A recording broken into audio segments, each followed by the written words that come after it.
Totoo yan, Kuya Rab. Di na kami matutulog. Antay kami. Ay, grabe.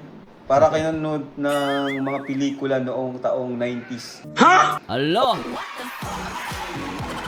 May pasabog pala dito sa ano may pasabog pala dito sa Micris 90s ang datingan, nako po.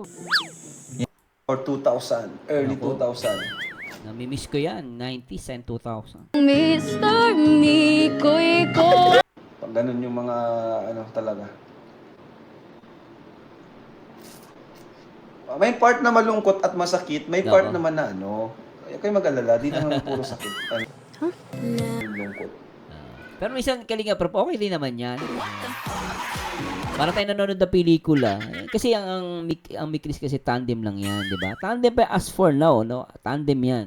Wala pa naman din declare si Kalinga Prab na love team. Pero for now, tandem lang po yan. Pero alam mo yon, minsan masarap din manood ng may lungkot, may konting iyak, mapapatawa, kikiligin ka, para, di ba, masaya, no? So, nagiging balance. So, kudos kay Kalinga Prab. Pong din. Abangan nyo ngayong week.